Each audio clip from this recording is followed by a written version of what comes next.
Bom dia! Vamos começar mais um milagre da manhã. Sente-se confortavelmente. Feche os olhos, respire profunda e lentamente. Inspire pelo nariz e expire pela boca. Faça sua barriga expandir enquanto inspira. Inspire pelo nariz lentamente, contando até 3. Segure o ar, contando até 3. 1, 2, 3. Solte o ar lentamente pela boca, contando até 3. 1, 2, 3. Sinta seus pensamentos e suas emoções se acomodando enquanto se concentra na respiração. Inspire pelo nariz lentamente.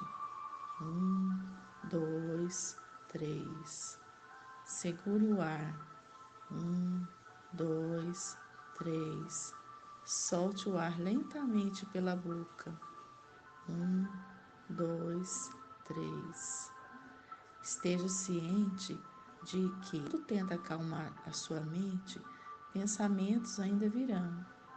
Apenas os reconheça e deixe-os ir embora. Inspire pelo nariz lentamente. 1, 2, 3. Segure o ar. 1, 2, 3. Solte o ar lentamente pela boca. 1, 2, 3. Vá aos poucos, sem esforço, deixando os pensamentos para trás. Mergulhe em si mesmo, no aqui e agora. Esse é o instante para estar plenamente presente neste momento. Continue a seguir sua respiração. Imagine estar inspirando energia positiva, amorosa, tranquila e expirando todas as suas preocupações e estresse. Desfrute o silêncio, desfrute o momento, apenas respire. Inspire paz, segure o ar. 1, 2, 3. Expire tristeza.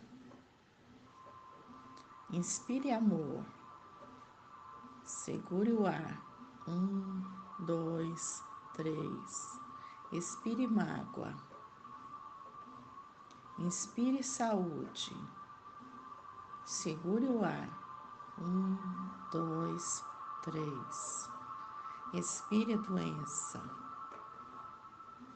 Inspire confiança. Segure o ar. 1, 2, 3. Expire insegurança. Inspire fé. Segure o ar. 1, 2, 3. Expire raiva. Inspire alegria. Segure o ar. 1, 2, 3. Expire depressão. Continue respirando lentamente.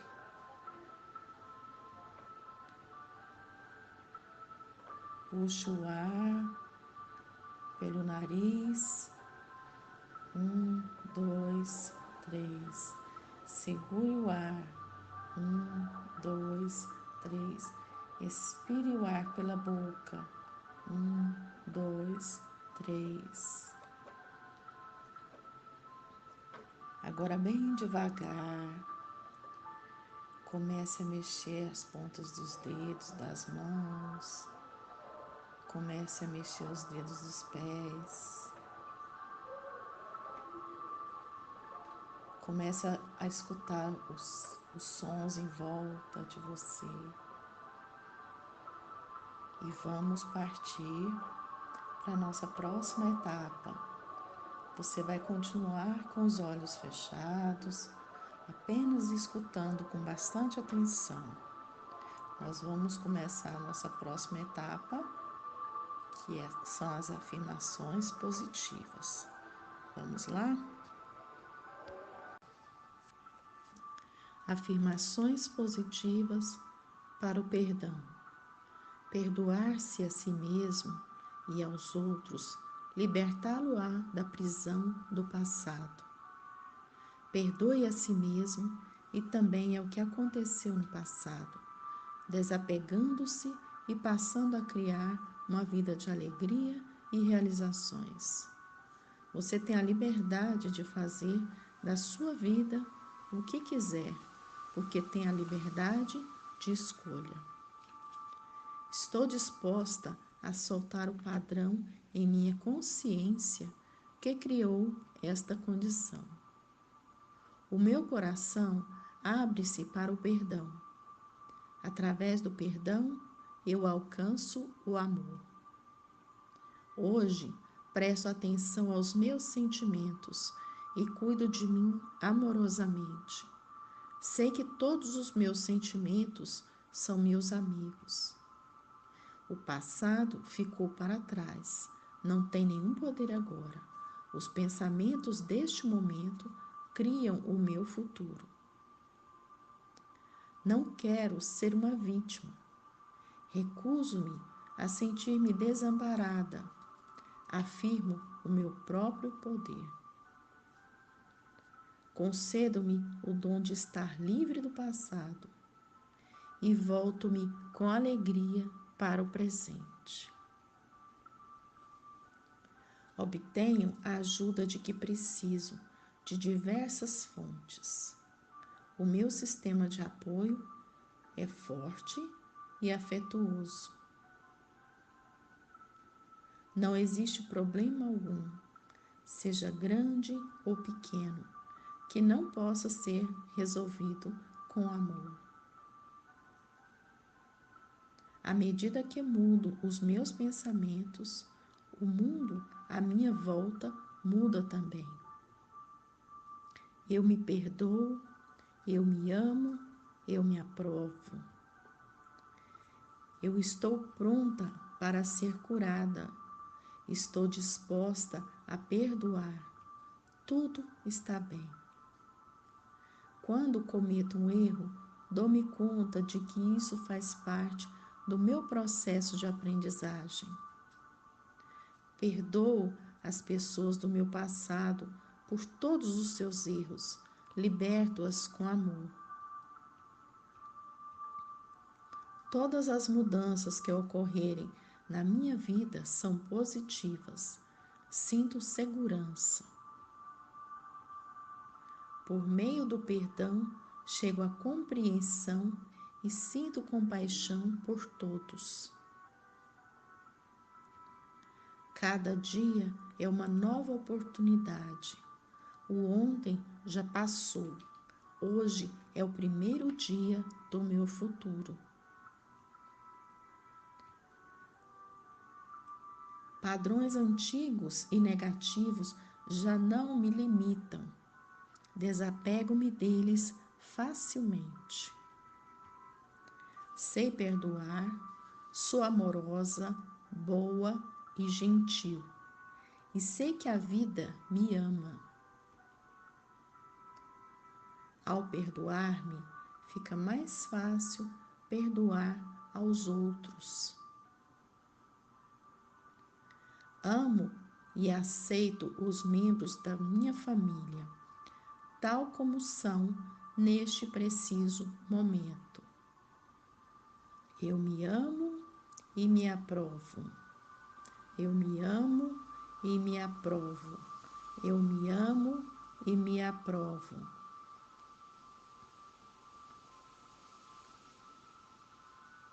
Eu me perdoo por todos os pensamentos e ações imperfeitas do passado, do presente e do futuro. Eu libero o passado doloroso e espero ansiosamente o bem que me aguarda agora. Eu me amo e me aprovo. Eu me amo e me aprovo. Eu me amo e me aprovo. Eu me perdoo Eu me amo e me aceito.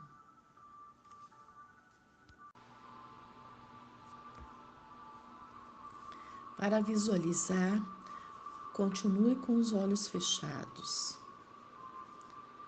Imagine exatamente aquilo que você deseja realizar. Veja, sinta, ouça, toque, saboreie e cheire cada detalhe da sua visão. Veja a si mesmo atingindo seus resultados. Imagine a reação da sua família, amigos e das pessoas à sua volta. Não se esqueça da sua expressão de felicidade e vitória. São 5 minutos. Vamos lá?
Agora é o nosso momento de leitura.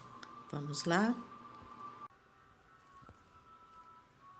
Desperte o gigante interior. Tony Robbins. Muitas pessoas encararam a questão pelo foco negativo dos comerciais. Pessoalmente, achei que eram manipulativos em excesso, mas é difícil argumentar com seu nível de sucesso baseado no fato de que as pessoas fazem mais para evitar a dor do que para alcançar o prazer. Muitas pessoas não gostaram da maneira como a campanha foi conduzida, e George Bush foi uma delas. Mas era difícil argumentar com a realidade de que a dor era um motivador dos mais poderosos para moldar o comportamento das pessoas. Como diz Ailes, os anúncios negativos atingem o alvo mais depressa. As pessoas tendem a prestar mais atenção a esse tipo de propaganda. Podem ou não diminuir a velocidade para contemplar uma linda cena pastoral à beira da estrada, mas todos olham para um acidente de automóvel. Não há como questionar a eficiência da estratégia de Ailes. Bush obteve uma grande maioria dos votos populares e derrotou Dukakis, numa das vitórias mais estrondosas na história do colégio eleitoral. Hilliker, Greed, Gust and Genius, a força que molda a opinião mundial e os hábitos de compra do consumidor é também a mesma força que molda todas as nossas ações. Cabe a cada um de nós assumir o controle dessa força e decidir nossas ações de uma forma consciente, porque se não dirigirmos nossos pensamentos, cairemos sob a influência daqueles que nos condicionariam para nos comportarmos como desejam. Às vezes, essas ações são o que optaríamos de qualquer maneira, outras não. Os publicitários sabem como mudar aquilo a que vinculamos dor e prazer pela mudança das que associamos a seus produtos. Se queremos assumir o controle de nossas vidas, devemos aprender a fazer propaganda em nossas mentes. E podemos fazer isso no instante. Como? Basta vincular a dor aos comportamentos que queremos suspender, em tamanho nível de intensidade emocional que nem mesmo vamos mais considerar esses comportamentos.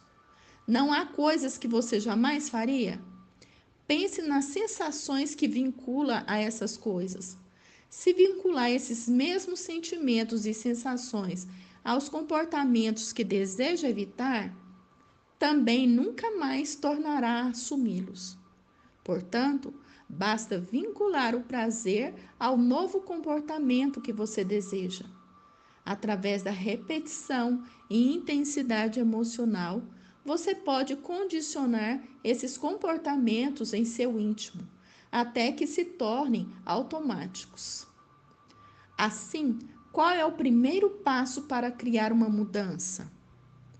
O primeiro passo é simplesmente ficar consciente do poder que a dor e o prazer exercem sobre cada decisão e, portanto, sobre cada ação que tomamos. A arte de se tornar consciente é compreender que esses vínculos entre ideias, palavras, imagens, sons e sensações de dor e prazer ocorrem de uma forma constante. Acho que os prazeres devem ser evitados se acarretarão dores maiores como consequência, e que as dores a serem desejadas são aquelas que resultarão em prazeres maiores. Michel de Montaigne. O problema é que a maioria de nós baseia as decisões no que vai criar dor ou prazer a curto prazo, sem fazer uma projeção a longo prazo. Contudo, para obter a maioria das coisas que prezamos, precisamos romper a muralha da dor a curto prazo, a fim de alcançar o prazer a longo prazo. Você deve pôr de lado os momentos passageiros de terror e tentação e se concentrar no que é mais importante a longo prazo, seus valores e padrões pessoais. Lembre-se também de que não é a dor em si que nos impulsiona, mas sim o medo de algo que leve à dor. Não é o prazer em si que nos impulsiona, mas sim a convicção, nosso senso de certeza de que assumir uma determinada ação levará ao prazer. Não somos impulsionados pela realidade, mas sim por nossa percepção da realidade. A maioria das pessoas se concentra em evitar a dor e alcançar o prazer a curto prazo. E assim acaba criando a dor a longo prazo. Vamos considerar um exemplo. Digamos que uma pessoa quer perder poucos quilos extras. Sei que isso nunca aconteceu com você, mas vamos fazer a suposição a si mesmo. Por outro lado, essa pessoa projeta um punhado de excelentes razões para emagrecer. Vai se sentir mais saudável e mais energizada, caberá melhor nas roupas, haverá de se sentir mais confiante no convívio com as pessoas do sexo oposto. Por outro lado, porém, também há muitos motivos para não emagrecer. Teria de fazer uma dieta, sentiria uma fome constante, teria de se negar o impulso para comer alimentos que engordam e, além do mais, por que não deixar para depois dos feriados? Com as razões contrabalanceadas, dessa maneira, muitas pessoas inclinam a balança em favor do padrão de adiar as coisas. O padrão potencial de um corpo mais esbelto é superado pela dor a curto prazo, privações de uma dieta. Assim, evitamos a curto prazo a dor de sentir uma pontada de fome. Em vez disso, nos entregamos à parcela imediata de prazer em comer algumas batatas fritas. Só que isso não dura. A longo prazo, vamos nos sentir cada vez pior. Para não mencionar o fato de que isso causa uma deterioração em nossa saúde. Lembre-se de que qualquer coisa valiosa que você deseje sempre exige uma passagem pela dor a curto prazo, a fim de alcançar o prazer a longo prazo. Se você quer ter um corpo sensacional, precisa esculpir esse corpo, o que exige passar pela dor a curto prazo. Depois que fizer isso muitas vezes, o exercício se torna agradável. A dieta funciona da mesma maneira. Qualquer tipo de disciplina exige a passagem pela dor, disciplina no trabalho, relacionamentos, confiança pessoal, aptidão física e finanças. Como passar pelo desconforto e adquirir o ímpeto para alcançar seus objetivos? Comece por tomar a decisão de superá-lo. Podemos sempre decidir superar a dor no momento. E melhor ainda, a acompanhar com um condicionamento pessoal, o que analisaremos em detalhes no capítulo 6. Um importante exemplo de como esse foco a curto prazo pode acarretar a todos nós uma queda, como no Niágara, é a atual crise no sistema de poupança e empréstimo. Provavelmente o maior erro financeiro isolado já cometido na história do nosso governo. As estimativas indicam que podia custar aos contribuintes mais de 500 bilhões de dólares, mas a maioria dos americanos não tem ideia de sua causa. Esse problema, quase com toda certeza, será uma fonte de dor. pelo menos dor financeira, para cada homem, mulher e criança nos Estados Unidos, provavelmente por algumas gerações. Conversei com L. Williams Seidman, presidente da Resolution Trust Company e da Federal Deposit Insurance Corporation, e ele me disse: somos a única nação bastante rica para sobreviver a um erro dessas proporções. O que criou essa confusão financeira é um exemplo clássico de tentar eliminar a dor pela solução de um problema, ao mesmo tempo em que se alimenta a causa. Se você deseja ter uma compreensão mais profunda da causa dessa crise, recomendo o livro de meu amigo Paul Piltzer, Other People's Money. Tudo começou com os desafios que as empresas de poupança e empréstimo enfrentaram ao final dos anos 70 e início dos 80.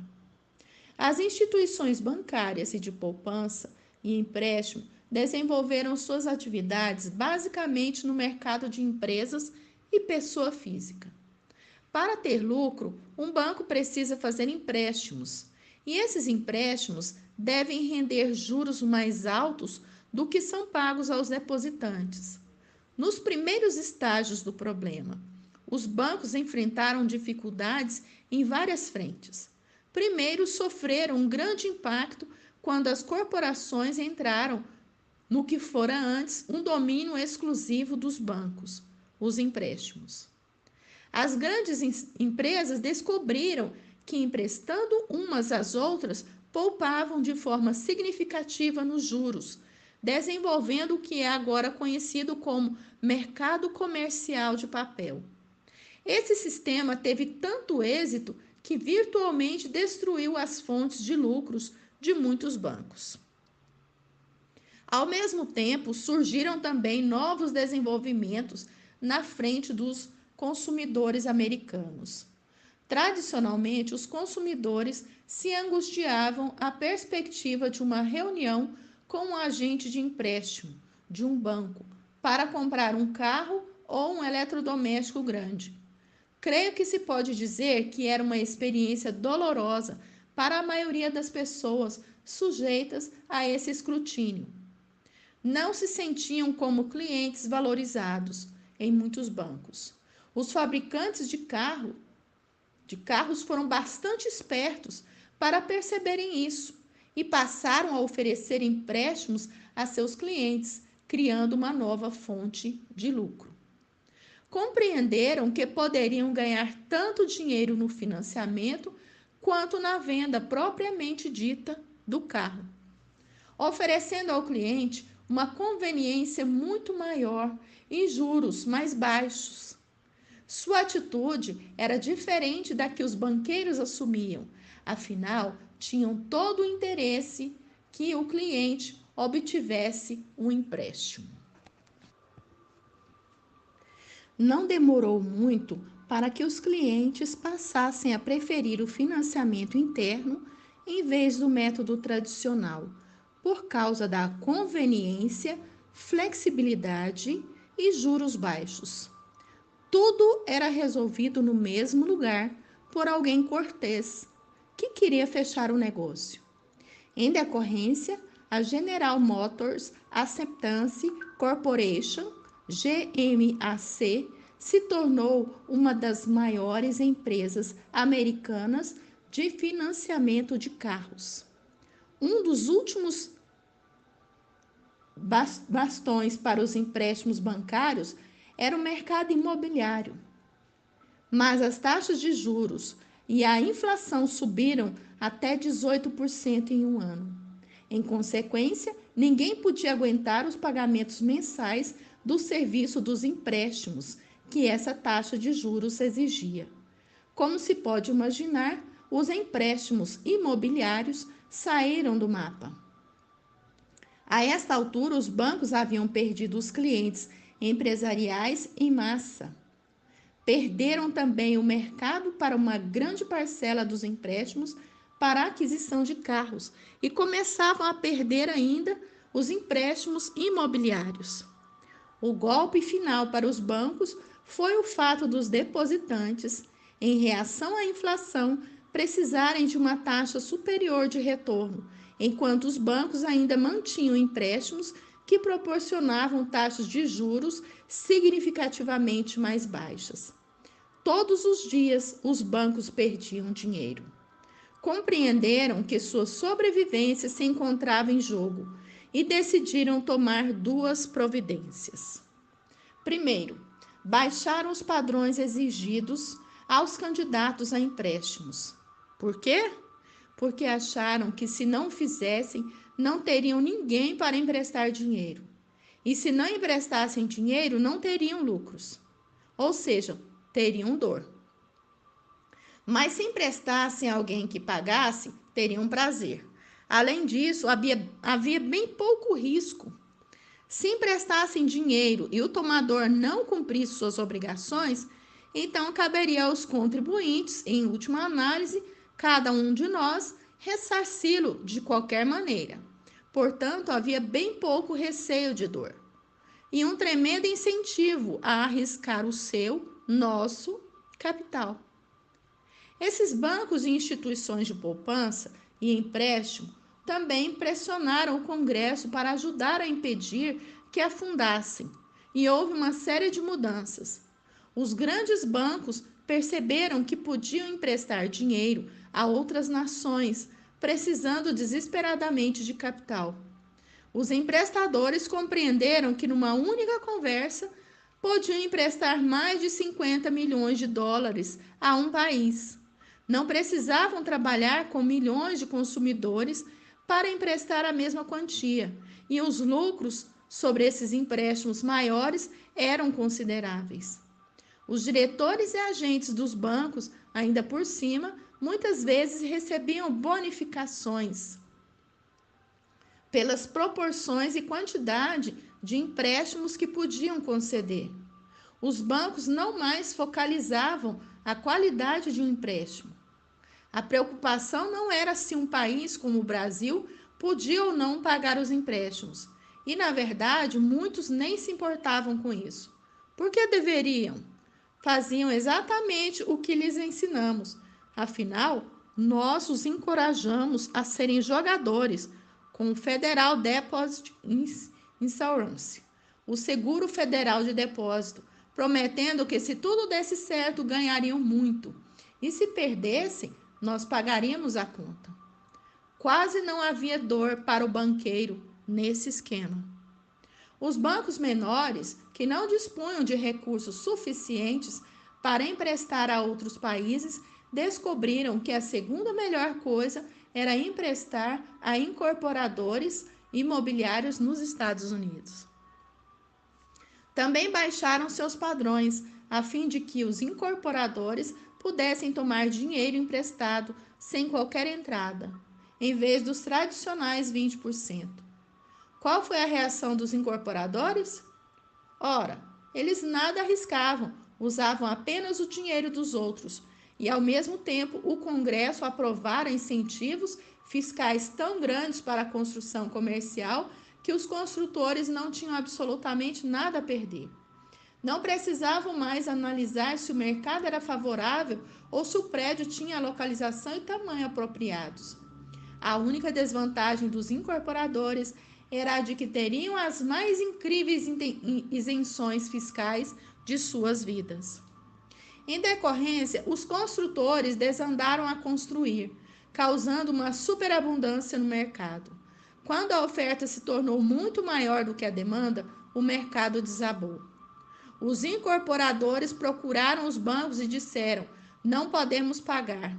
Os bancos viraram-se para os contribuintes e disseram: não podemos pagar. Infelizmente, não há ninguém a quem nós possamos nos virar. O que é pior, o povo compreendeu que houvera um abuso, e a suposição agora é a de que qualquer pessoa com alguma riqueza deve ter se aproveitado de alguém. Isso é criar atitudes negativas em relação às próprias pessoas que oferecem os empregos que permitem que os sonhos dos americanos se tornem realidade. Toda essa confusão e luz dinâmica de dor e prazer e a inviabilidade de tentar resolver problemas de longo prazo com soluções de curto prazo. A dor e o prazer também regem o drama global dos bastidores. Durante anos, os Estados Unidos travaram uma corrida armamentista sempre em escala com a União Soviética. As duas nações não paravam de produzir mais armas com a suprema ameaça: se você tentar nos atingir, vamos retaliar e atingi-lo ainda mais. E o impasse continuou a se acumular até um ponto em que os Estados Unidos gastavam 15 mil dólares por segundo em armas, o que levou Gorbachev a decidir de repente a renegociação da redução armamentista. A resposta é a dor. Ele começou a associar a dor maciça à ideia de tentar competir com o desenvolvimento bélico americano. Em termos financeiros, não era viável. Ele não podia sequer alimentar seu povo. Quando as pessoas não podem comer, ficam mais preocupadas com seus estômagos do que com armas. Interessam-se mais em encher suas despensas do que em aumentar o arsenal do país.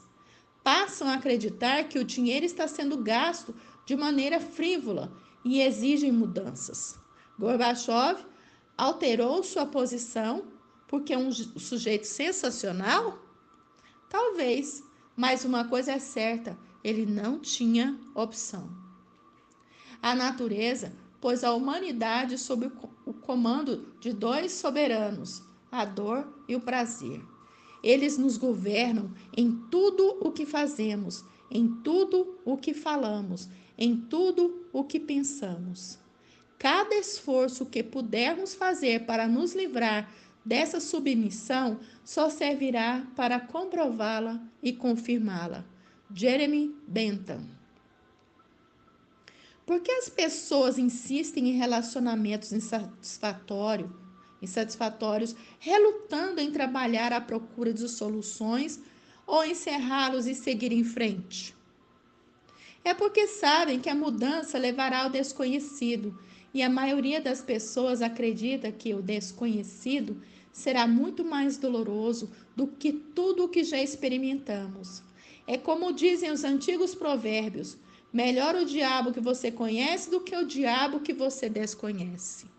Ou melhor um pássaro na mão do que dois voando. Essas convicções básicas nos impedem de efetuar as ações que poderiam mudar nossas vidas.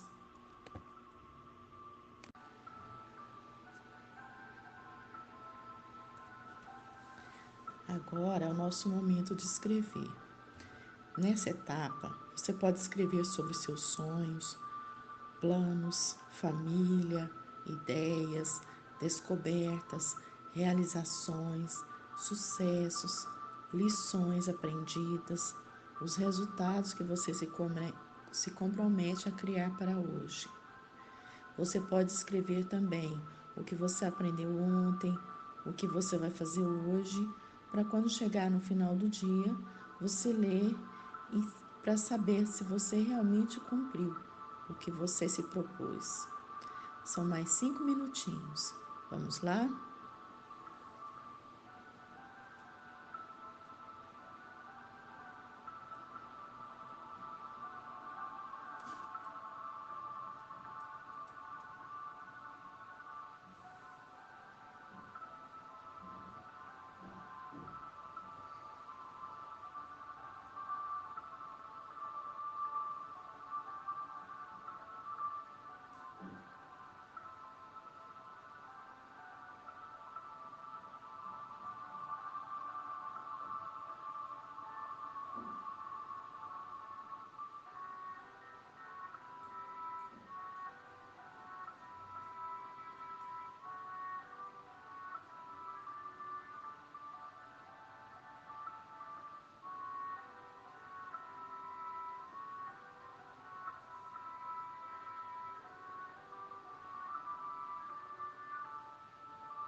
Muito bem, agora nós vamos para a nossa próxima etapa.